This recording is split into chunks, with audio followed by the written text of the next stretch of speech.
Bismillahirrahmanirrahim. Alhamdulillahirabbil alamin wassalatu wassalamu ala sayyidina Muhammadin sayyidil mursalin wa ala alihi wa sahbihi wattabi'in. Insyaallah malam hari ini kita mulai pelajaran tentang ilmu sharaf atau ilmu tasrif.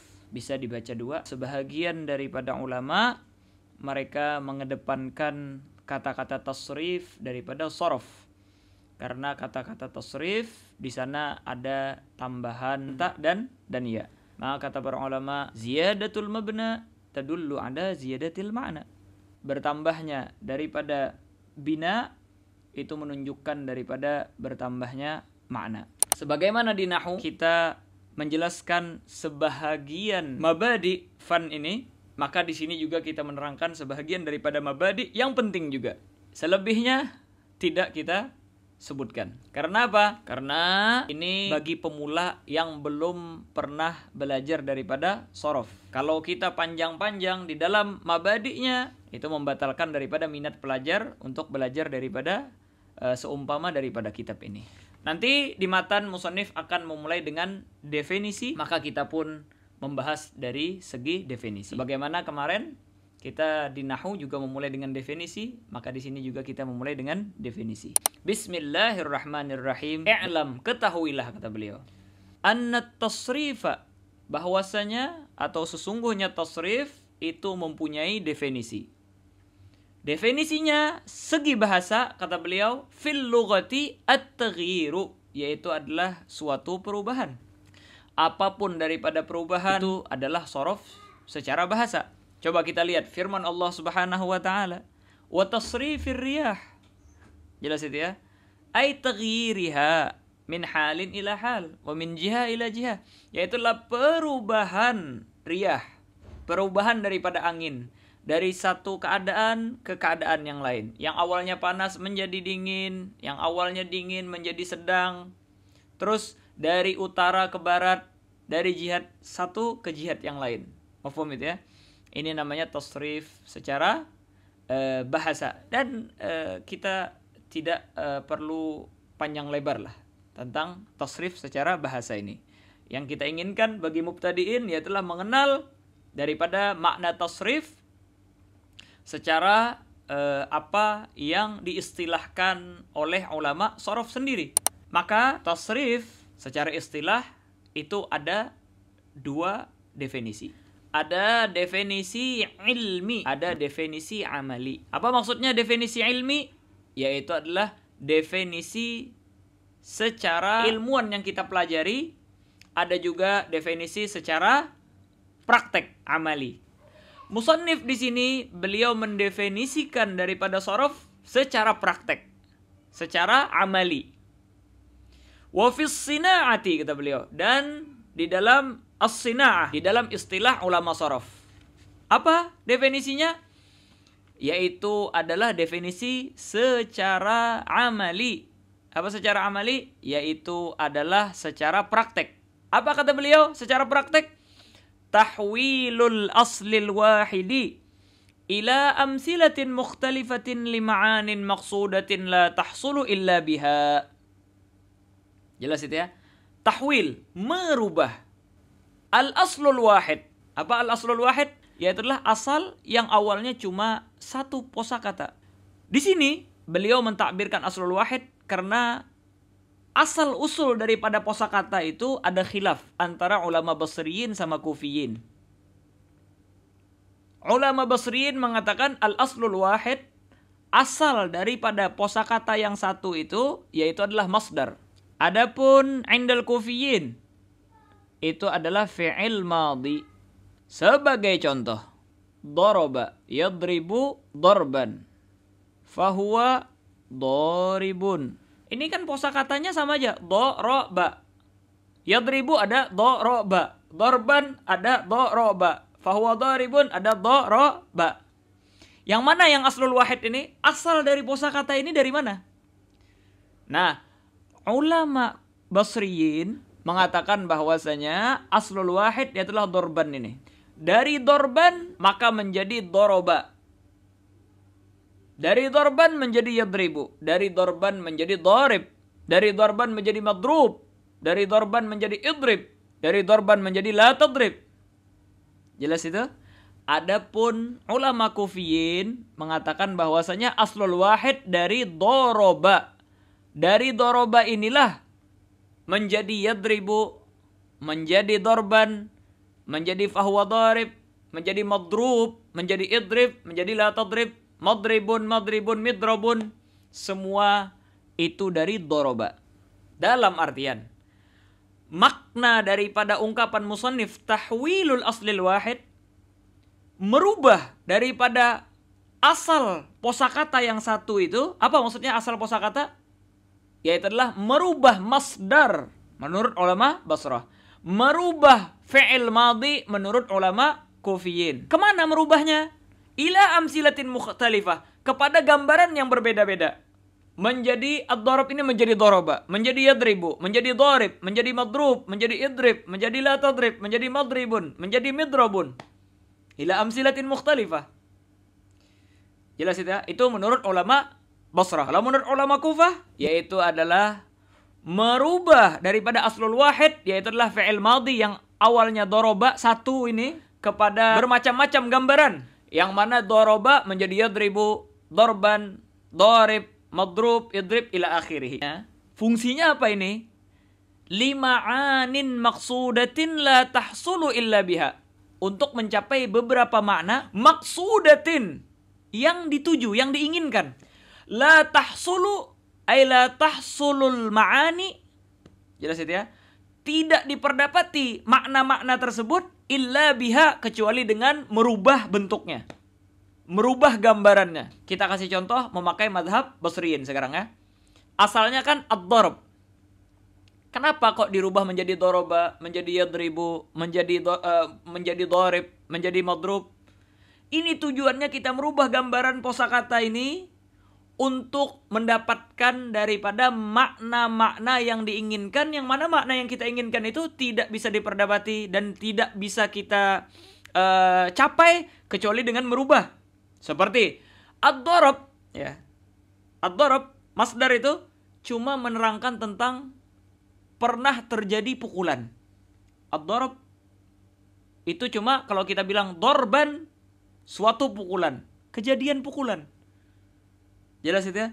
Yang mana kejadian pukulan tersebut kita nggak tahu.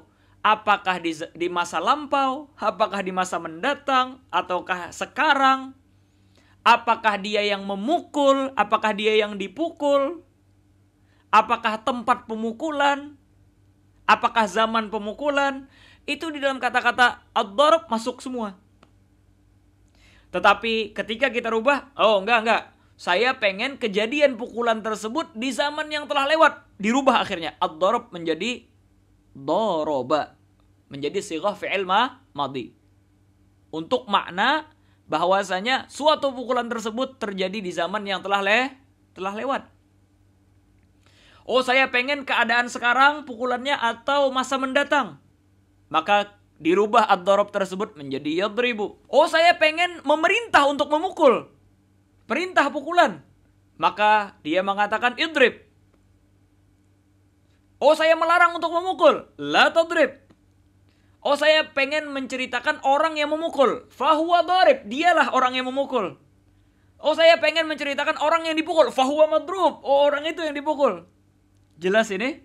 Nah, inilah daripada makna-makna yang kita inginkan, yang mana tidak bisa tercapai makna tersebut kecuali merubah bentuknya ini. Jelas ini? Nah, dari sinilah kita bisa memahami bahwasanya orang-orang Basrah, ulama-ulama Basrah memilih kosakata yang pertama kali ada, tercipta, yang dijadikan beberapa bentuk ini adalah ad-darab masdar. Kenapa? Karena masdar ini mencakup semua secara umum. Jelas itu ya? Kalau kita katakan bahwasanya itu terbentuk dari doroba fi'il madhi ya, yang mana doroba fi'il madhi itu mencakup dua makna. Makna di dalam dirinya sendiri, yaitu adalah apa? Kita katakan suatu pukulan, dan di sana ada tambahan zaman, yaitu adalah pukulan tersebut terjadi di zaman yang telah lewat. Jelas itu ya. Kalau kita bikin masdar, maka cuma menceritakan kejadian. Zamannya mana? Zamannya hilang. Jelas itu ya. Zamannya menjadi hilang. Cuma sekedar suatu kejadian. Yang mana qaidah li'annal far'a fihi ma'nal asli wa ziyadah. Karena yang namanya furu' atau cabang atau sesuatu yang terbentuk dari sesuatu yang lain, furu' namanya, itu harus ada makna dari mana dia terbentuk asalnya dan ada tambahan. Dan ini hanya cocok apabila kita katakan aslul wahid adalah masdar. Kalau kita katakan yang namanya asal adalah fi'il madhi, maka kok si fara' nggak mempunyai makna asal? Harusnya bukannya cuma memiliki makna asal, harusnya bertambah lagi. Coba kita lihat ya, ad-darab. Ad-darab adalah suatu kejadian pukulan. Ketika kita rubah doroba, berarti apa? Ini asal, doroba menjadi furu', menjadi fara' ya. Fara' ini harus mempunyai makna asal dan lebih lagi. Makna asal apa? Suatu pukulan. Tambahannya apa? Yaitu adalah zaman. Begini. Misalnya, kita bilang asal usul daripada donat, tahu donat ya? Ya. Asal usul donat adalah tepung. Maka tepung itu harus ada di dalam donat itu. Jelas itu ya? Dan ada tambahan lagi, yaitu adalah nanti dikasih gula, dikasih pengembang roti, dikasih keju, dikasih coklat, dan lain sebagainya. Inilah yang namanya fara'. Bukan donat adalah asal daripada tepung. Kenapa? Kalau kita katakan donat adalah asal, tepung adalah fara', maka kita katakan harus semua makna yang terkandung di dalam donat ada di tepung. Sedangkan di tepung tidak ada pengembang roti, di tepung nggak ada keju, di tepung nggak ada coklat, dan lain sebagainya. Ini adalah argumennya Basriyin. Dan banyak lagi argumennya. Sekarang tidak bisa kita sebutkan karena sekarang kita mengkhitob dan mengajak belajar orang-orang yang pertama kali belajar. Jadi nggak bisa kita terangkan argumen secara melebar. Insya Allah di kitab yang lebih besar nanti, di kitab setelah ini, insya Allah akan kita terangkan argumen-argumen yang lain. Jelas ini? Ayo, sedikit dan sekelumit daripada argumennya pada kufiyin. Kata kufiyin, banyak kita temui fi'il yang tidak mempunyai masdar. Kalau kita katakan masdar adalah asal, bagaimana dengan nasib fi'il yang tidak mempunyai masdar ini? Jelas itu ya? Yang namanya asal itu harus ada. Fara' tidak bisa terbentuk kecuali ada asal. Ini gimana? Asalnya nggak ada kok ada fara'. Jelas itu? Seorang fara' tidak mempunyai ayah, bagaimana? Seorang anak tidak mempunyai ayah, ini kan anak fara'. Oh, nggak punya ayah? Nggak mungkin. Anak harus mempunyai ayah. Jelas itu ya? Hakadha.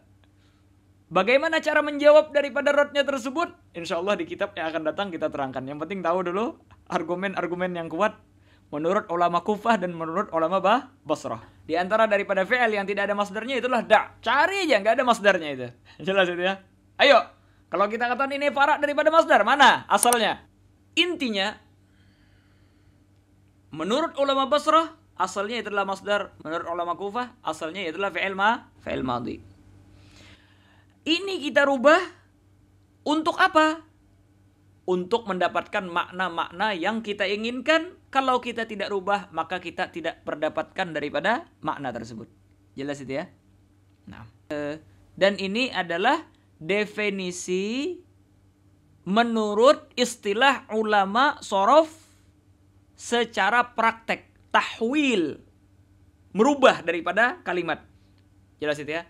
Maka mereka mengatakan misalnya sarrif hadhil kalimah. Sarrif hadhil kalimah. Apa maksudnya? Hawil hadhil kalimah. Rubah ini kalimat.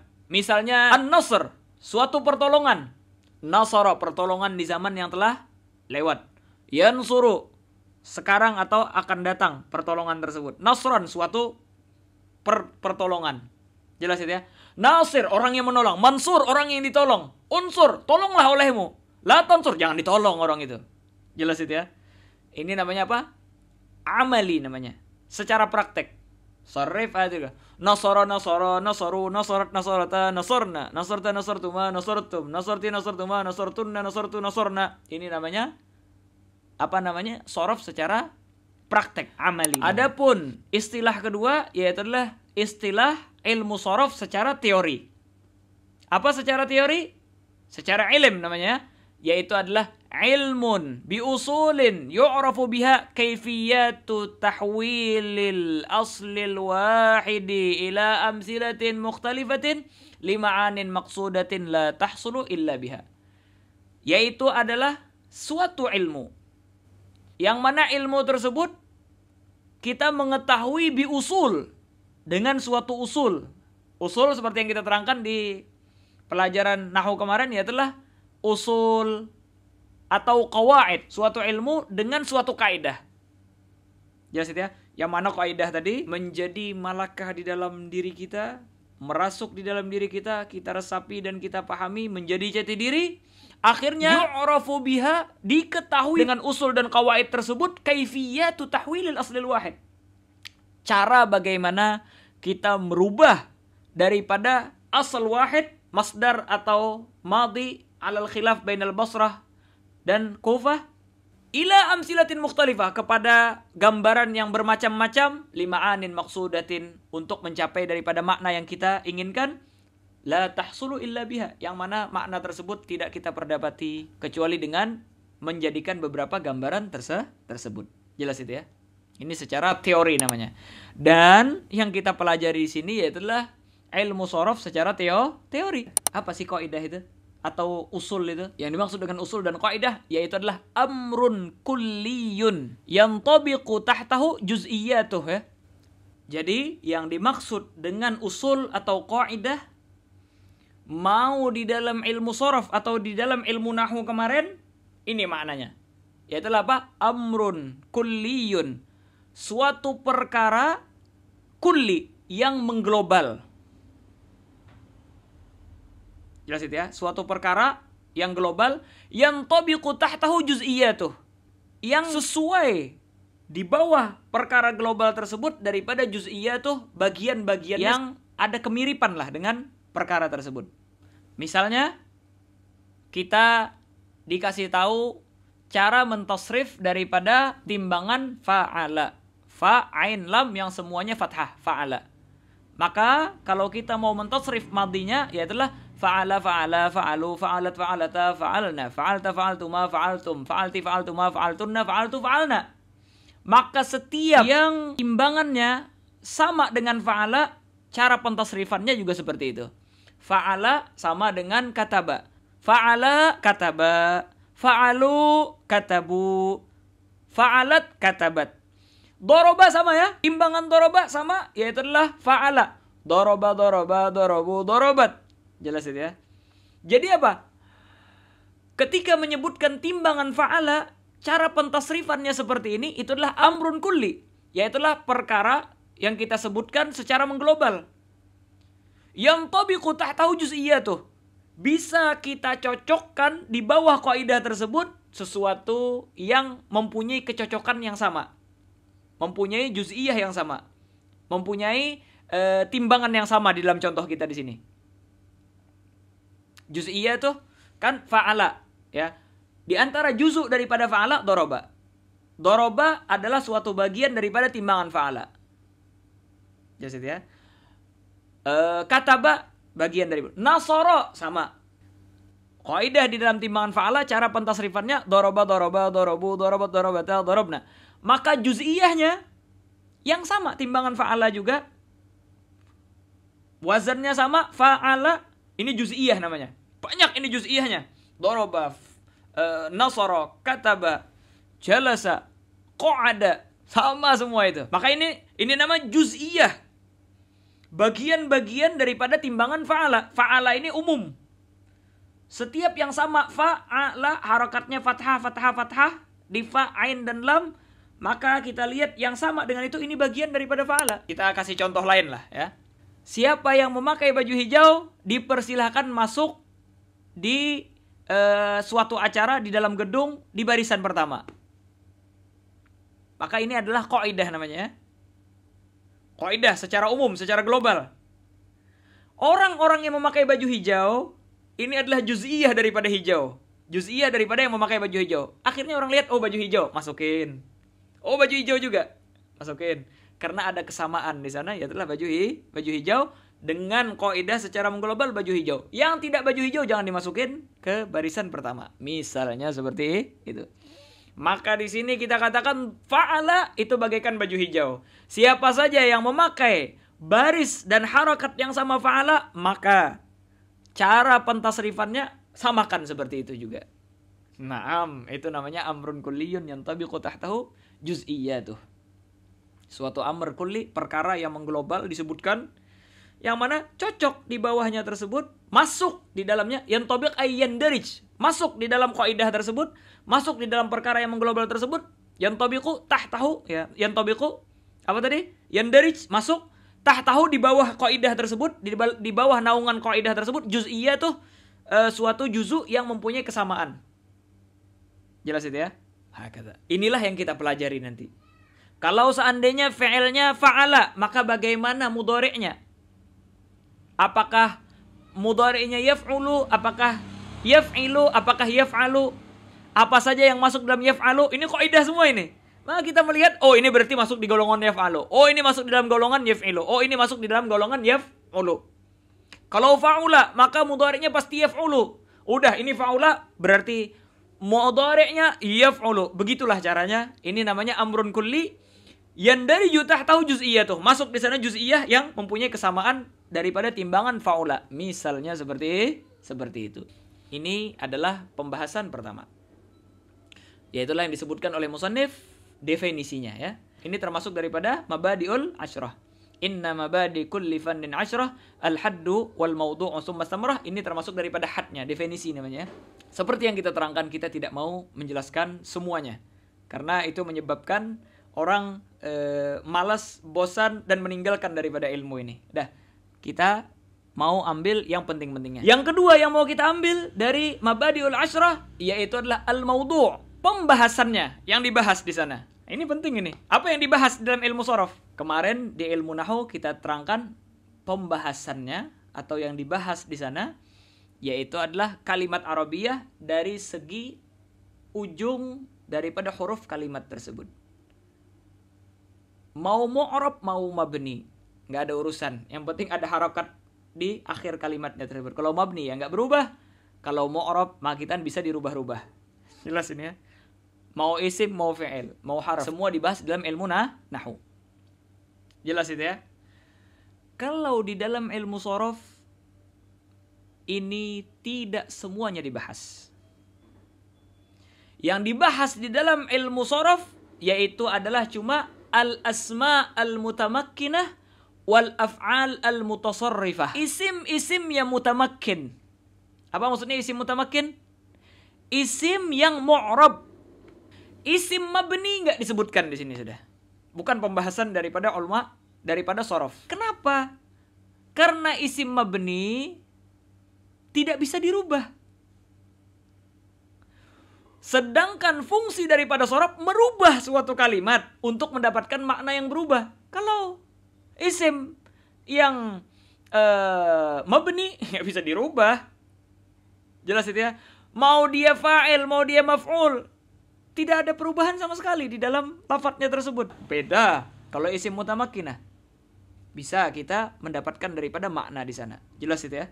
Nah, isim mutamakkinah. Kenapa kita membahas di dalam ilmu nahwu kemarin 3 pertemuan, yaitu lafadz dan yang seterusnya, yaitu gaul, kalimah, dan kalam. Terus kita membahas daripada isim, fi'il, huruf. Dan habis itu kita membahas daripada mu'rab dan mabni. Jelas itu? Karena kalau kita tidak paham yang 3 hal itu, kalau tidak paham 3 hal itu, Akhirnya bingung, apa isim mu'rab, apa itu isim mabni. Jelas itu ya. Kalau sekarang kan gampang sudah, isim. Oh, tahu isim sudah. Yaitu adalah kalimatun dalat ala ma'nan fi nafsiha wa lam taqtarin bi ahadil azmiyati salasa. Tanda-tandanya bisa dimasukin alif lam, dimasuki harf jar dan lain sebagainya. Oh, isim ada yang mu'rab, yaitu adalah ma taghayyara akhiruhu bisababi al-awamil ad-dakhilah alaih. Yaitu adalah harokat akhirnya bisa berubah karena masuk amil di sana. Jelas itu ya. Tahu kita. Kalau yang mabni tidak bisa dirubah. Ini. Makanya bagi penonton-penonton Salaf TV ini, yang belajar ilmu shorof di sini harus ngikutin 1, 2, 3 episode yang ada di dalam Nahwu Jurumiyah. Kalau enggak bingung nanti, apa ini asma mutamakkinah. Jelas itu ya. Nah, hakada. Terus, ini yang pertama dibahas. Yang kedua dibahas yaitu adalah al-af'al al-mutasarrifah. Fi'il yang mutasarrifah. Fi'il yang bisa ditasrif, yang bisa dirubah kepada amsilah mukhtalifah. Jelas ya? Beda kalau af'al al-jamidah. Fi'il yang jamid tidak bisa dirubah. Seperti apa? Laisa. Enggak ada laisa yulaisu, enggak ada. Laisa sudah. Asa yuaisu, enggak ada. Asa sudah. Jelas itu ya. Ni'ma, bi'sa dan lain sebagainya. Ini adalah fi'il jamid, enggak masuk di dalam pembahasan ilmu shorof. Cuma dua ini yang dibahas. Asma al-mutamakkinah isim mu'rab dan fi'il al-af'al al-mutasarrifah. Fi'il yang bisa ditasrif. Jelas ini? Nah. Huruf gimana? Seperti yang kita terangkan di episode ketiga di dalam Nahwu apa? Huruf itu mabni semuanya. Maka kita huruf tidak masuk di dalam pembahasan ilmu shorof. Isim mabni karena dia ada kemiripan dengan huruf. Jelas itu ya? Maka kita katakan juga ikut tidak bisa ditasrif, tidak masuk di dalam pembahasan shorof. Adapun fi'il, maka maupun mu'rab mau mabni kita bahas. Karena apa? Di sini yang kita bahas al-af'al al-mutasarrifah. Mau dia mabni maupun dia mu'rab. Yang tidak masuk cuma yang jamid doang. Nah, inilah maksud daripada ucapan Al-Imam Ibn Malik dalam Alfiyah, harfun wa shibhuhu minas sarfi bari. Wa ma siwahuma bitasrifin hari. Harfun, huruf, wa shibhuhu, dan yang seumpama daripada huruf. Apa? Iaitulah al-asma al-mabniyah. Jelas itu ya? Wal af'al ghair mutasarrifah. Af'al jamidah.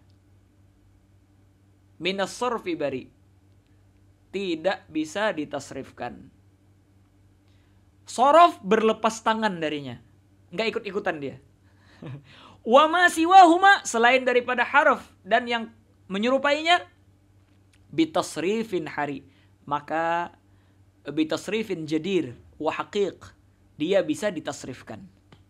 Maka di sana selain daripada harf dan syibhu, yaitulah asma al-mutamakkinah dan af'al al-mutasarrifah. Jelas itu? Nah, hakada. Adapun ghayah dalam ilmu nahwu atau ilmu shorof sama, at-taharruz 'anil khata' fil lisan. Yaitulah kita menjaga kesalahan ketika pengucapan di dalam lidah kita. Kita menjaga lidah kita daripada kesalahan membaca, kesalahan pengucapan dan lain sebagainya. Udah, ini doang yang kita perlukan di dalam mabadi asyrah itu. Yang tersisa itu tidak perlu kita bahas karena itu menyebabkan itu tadi malal, kebosanan di dalam mempelajari daripada ilmu shorof. Jelas itu ya. Nanti setelah khotam kitab ini sudah tahu secara global, baru kita kembali lagi untuk mendalami daripada mabadi fan asyrah. Wallahu subhanahu wa ta'ala a'lam bissawab.